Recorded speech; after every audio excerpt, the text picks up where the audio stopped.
रोने से दिल का बोझ तो हल्का हो जाता है, लेकिन एहसास से जुर्म खत्म नहीं होता। जब एहसास से जुर्म सताना शुरू कर दे और ज़मीर मलामत पे उतर आए, तो कभी कभी ऐसा भी होता है कि गैरत जाग उठती है। जब परेशानी और खौफ ने पीछा न छोड़ा, तो जुनेद ने सारे मसले का हल ढूंढना शुरू कर दिया। यार बात यह है कि मेरी बीवी को लगता है कि मेरे घर पर कोई साया वगैरह है, और मेरे बेटे नोमान को भी, और तुझे भी। मुझे भी महसूस होता है कि मेरे आसपास कोई है, मगर कभी देखा नहीं है। फिर शायद वहम है। पता नहीं क्या है, मगर मुझे उस घर में चैन नहीं आता। तुमने वो घर छोड़ा क्यों था? यार वो अनम की जिद थी कि अलग घर चाहिए। तुम तो अपने वालिदैन की इकलौती औलाद थे ना? नहीं, एक बहन है जो कतर में भी होती है। मगर यहाँ तो तुम उनके लिए अकेले ही थे ना? हाँ। और तुम उनको अकेला छोड़कर चले गए, ये सोचे बगैर कि तुम्हारे बाद उनका क्या हो। यार मैं मजबूर था। अनम और अम्मा के हर रोज के झगड़े रहते थे। अनम जो बात मुझे बताती थी, उससे यही लगता था कि सारा कसूर अम्मा का है, और मैं भी बददिल होता जा रहा था दिन ब दिन। इसलिए घर छोड़कर चला गया। अब्बा का इंतकाल मेरी गैर मौजूदगी में हुआ, और आज तक अब्बा के घराने की आवाज़ें मेरा पीछा नहीं छोड़ती। मुझे तो लगता है जुनैद, जो गलती तुम दोनों ने की है, वो भेस बदल बदल कर तुम दोनों के सामने आ रही है। क्या मतलब? तुम्हारा ख्याल है कि अब्बा की रूह अभी तक उस घर में है जो हमें सता रही है? ये बात मैं हतमी तौर पर तो नहीं कह सकता, मगर उनका ताल्लुक है ज़रूर इस सारे किस्से से। क्या तुमने इस सिलसिले में अपनी अम्मी से बात की? हाँ, मगर उन्हें तो कभी कुछ महसूस नहीं हुआ। यार ये बताओ कि तुम्हारा कोई जानने वाला है जो घर देखकर ये बता सके कि वहाँ कोई साया वगैरह? क्या मैं तुम्हारा घर देख सकता हूँ? हाँ, क्यों? नासिर से बात करने के बाद मुझे कुछ तसल्ली हुई। शाम को मैं अनम और नुमान को घर ले आया, मगर अनम ने बहुत झगड़ा किया। मैंने कहा हम 15 दिन में घर बदल देंगे, लेकिन रात को जब मैं सो रहा था तो एक अजीब व गरीब वाक़या हुआ।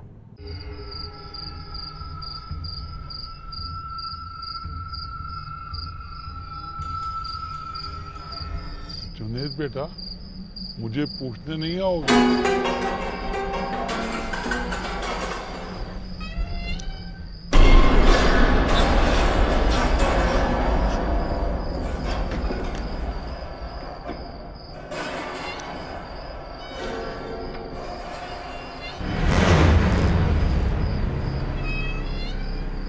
बेटा, मेरे लिए दवाइयाँ लेते आना।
ये चाय बनाई है आपने?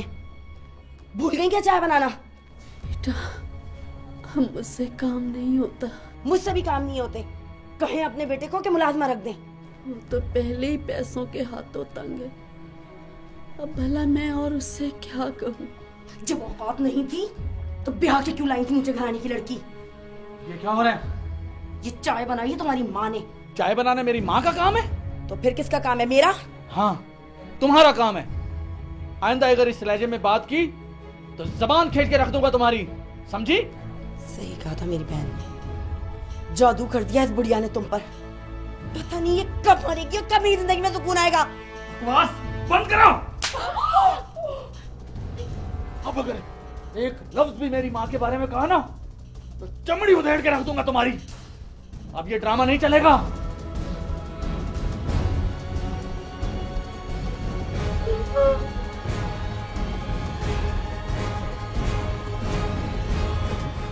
सब ठीक हो जाएगा। उस दिन मुझे आज़ादी का एहसास हुआ। जो काम मुझे बहुत पहले कर देना चाहिए था, मैंने बहुत देर से किया। मुझे एहसास हुआ कि मुझे अम्मा अब्बा को छोड़ के नहीं जाना चाहिए था। और अम्मा के मुतालिक अनम जो कुछ भी मुझसे कहती रही वो सब झूठ था। शुक्र है जुनैद को एहसास तो हुआ कि वो गलती पे था और अब उसे इस गलती का अजाला करना था। जो गुनाह वो कर बैठा था उसका कफ्फारा अदा करना था। जुनैद नासिर को अपने साथ घर ले आया और यूं सारा मामला कुछ कुछ खुलने लगा। नासिर कहने को तो एक दफ्तर में काम करता था, लेकिन इंसानी नफ्सियात को भी खूब समझता था। अच्छा किया जो तुम आ गए बेटा।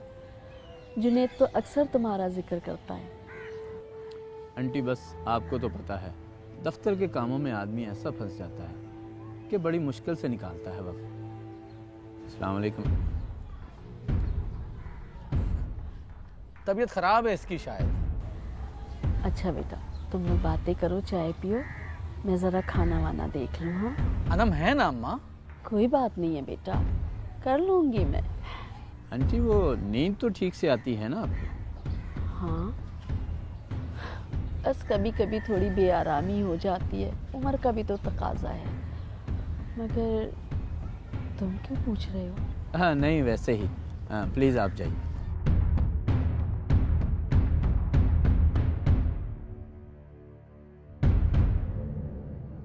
जुनैद, आज रात में यहीं रहूँगा, बाहर। मगर यार वो यार ट्रस्ट मी, मैंने कहा ना ऐसा कुछ नहीं है। कहीं वो तुम्हें नुकसान ना पहुंचाए यार। कौन वो? अरे मैंने कहा ना यहाँ कुछ भी नहीं है। ठीक है, जैसे तुम्हारी मर्जी।